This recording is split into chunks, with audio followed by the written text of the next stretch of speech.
solamente con lo que tú me dijiste que Perencejo fue y ya se fue. No, eso no es así. Eso es una investigación profunda. Porque para usted imponer la medida de coerción a una persona no es porque aquel me dijo, porque aquel me está presionando, porque se fue a la prensa, porque comenzó con los familiares, hizo un número de cosas. Usted tiene que realizar una investigación profunda y objetiva. Porque en esta parte de aquí, en la parte de la instrucción, el fiscal es un juez de la querella, prácticamente. Porque el juez aquí está para tomar pruebas a cargo y a descargo, y para hacer una investigación. Entonces, si el código pide eso, los fiscales no pueden hacer menos que eso para impartir realmente justicia, si es justicia lo que estamos haciendo. Por lo que usted nos dice, el código anterior se quedó atrás, dice, era obsoleto. Sí. Pero parece que este se fue muy adelante de la realidad social, cultural e institucional de la República Dominicana, porque no es que la Procuraduría no haya apropiado los fondos para conseguir determinadas tecnologías que están previstas en el código. Hay en estas nuevas leyes, no solo en el Código Procesal, sino en otras más que se han aprobado, que son leyes, por ejemplo, que funcionan en otros países, y aquí las estamos adoptando hasta con el mismo lenguaje de otros países, con conceptos desconocidos en la República Dominicana. Ahí cuando usted menciona el tema de la prueba, ni yo que soy abogado conozco el término, la síntesis de la prueba, un término que no es propio del lenguaje en la República Dominicana. Y eso usted lo observa no solo en el Código Procesal Penal, en otras leyes que se han ido incorporando en la legislación dominicana, que son adaptaciones. Pero el legislador dominicano no ha sido ni siquiera cuidadoso para que en el lenguaje se pueda utilizar de conformidad con la idiosincrasia, con la cultura nuestra. Y así hay una cantidad de términos en el Código Procesal y en otras leyes. Pero bien, ¿qué está planteado? Porque no es solo el problema de los recursos o de que el código sea muy garantista. Ahí está un problema de institucionalidad de la sociedad dominicana, del Estado dominicano. Porque en Estados Unidos o en Inglaterra o en España o en Francia o hasta en Cuba hay un Estado responsable donde la normativa se aplica y se aplica. Y aquí los administradores de las cosas públicas, entre ellos todo lo que tiene que ver con el sector judicial, dejan pasar, dejan hacer. Y hay una serie de favoritismos. Entonces, parecería que este código, en términos de la prerrogativa, en términos de garantía, se fue muy adelante de la institucionalidad de la República Dominicana. Y entonces ahí viene el problema en la aplicación. Bien, como le decía anteriormente, prácticamente desde mi punto de vista, no es una cuestión de institucionalidad, sino que no existen las bases para esa aplicación de ese código. Porque si hacemos, como hablamos anteriormente, si hacemos la comparación con el código anterior, que el código anterior era un código que no tenía ningún tipo de garantía, y donde el juez solamente, el punto de partida del juez para el juez determinar a una persona si era culpable o no, era su íntima convicción, que era muy subjetiva.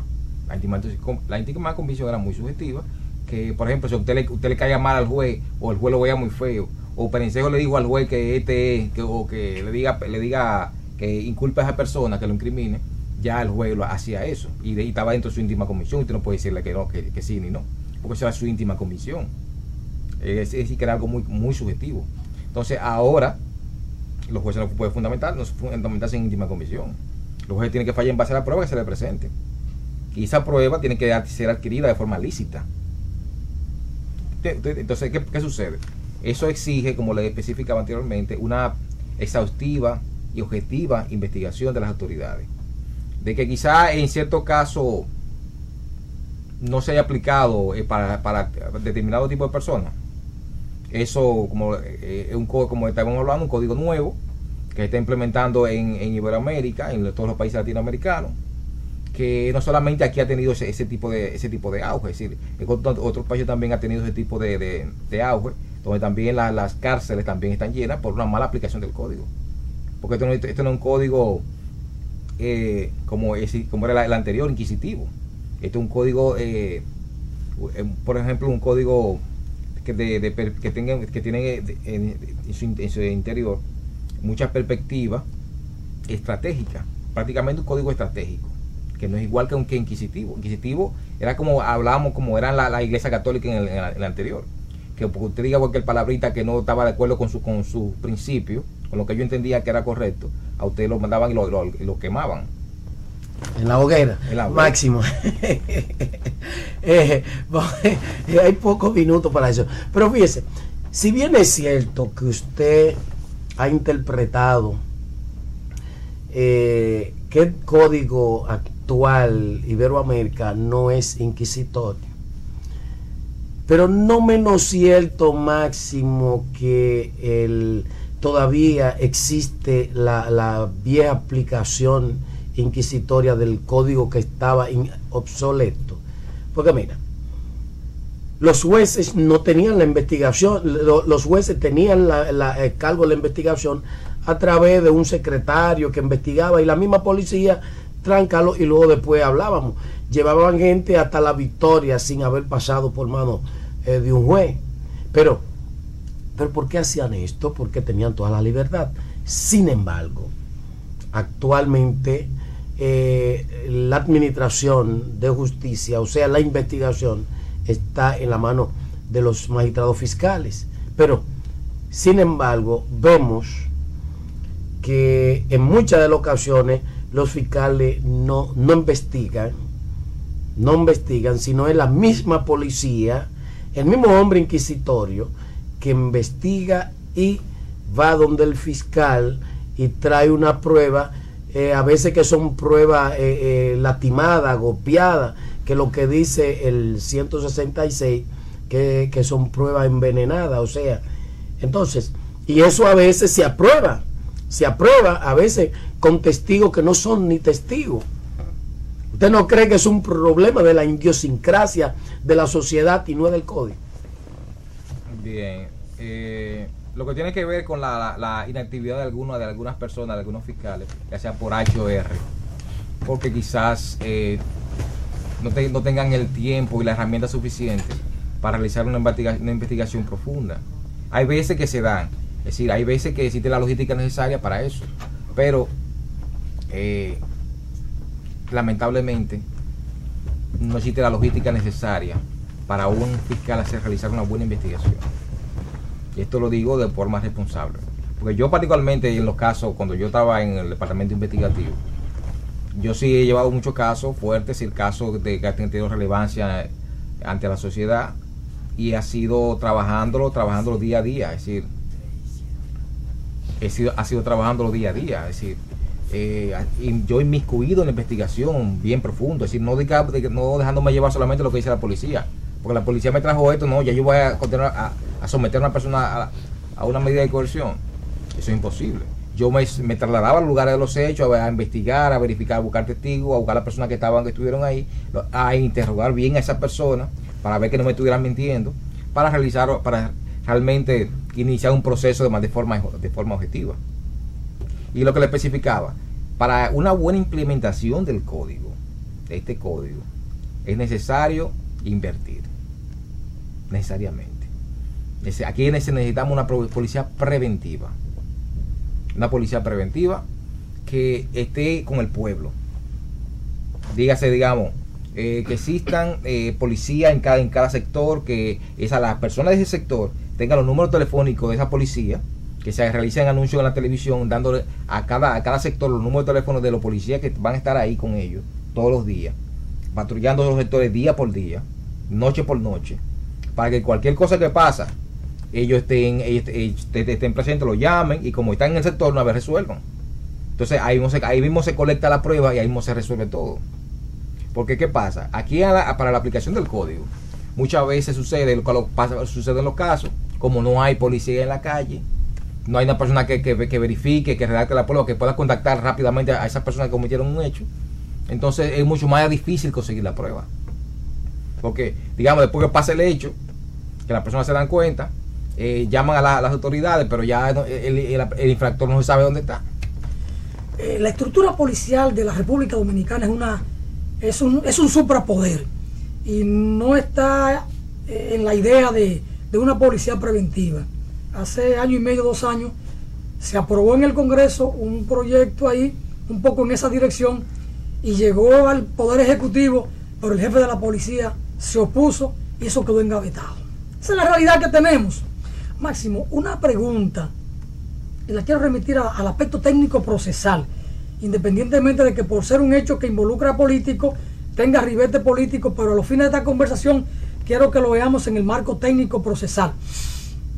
El Procurador General de la República solicitó mediante instancia a la Suprema Corte de Justicia, a la Sala Penal, la segunda sala de la Suprema, que sacara del archivo, para decirlo en lenguaje llano que me entiendan, el expediente de Félix Bautista, que había sido acusado de corrupción, esto que lo otro, y que el procurador anticorrupción, el director de la DPCA, Otoniel Bonilla, había mandado al archivo definitivo.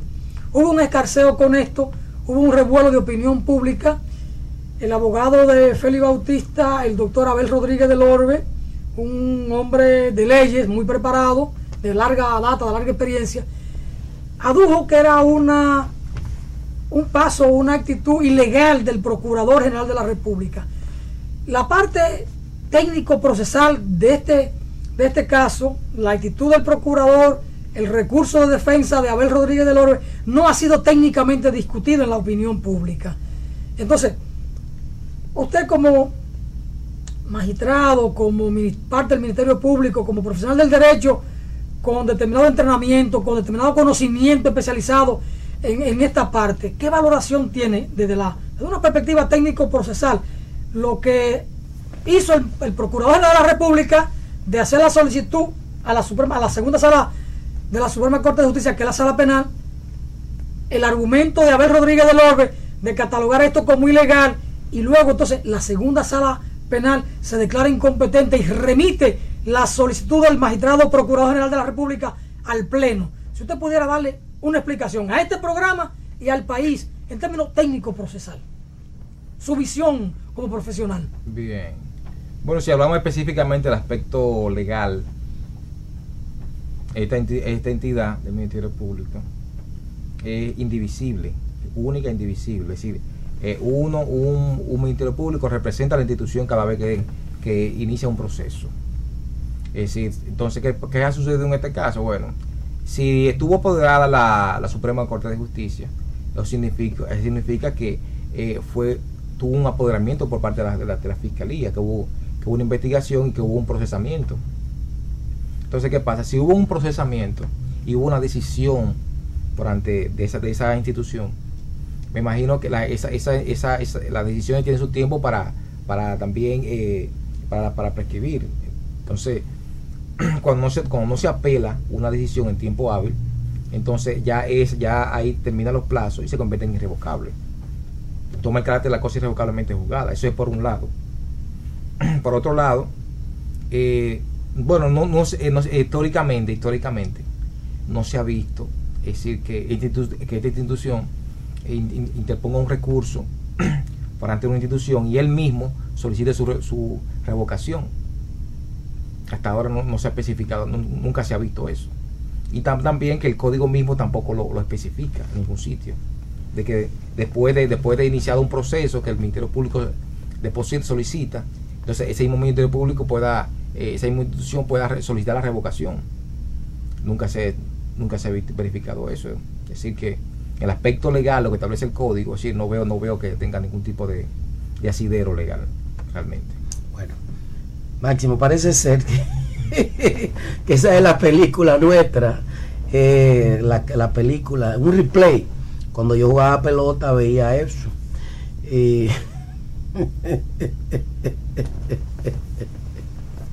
Disculpa, Máximo, ¿sabes? Eso es parte, claro. Parte del Sanedrín esto. Entonces, parece ser que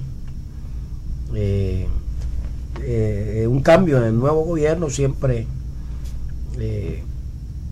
parecen cosas así, pero es un pleito, una tragicomedia. Yo me recordaba de la épica y la lírica.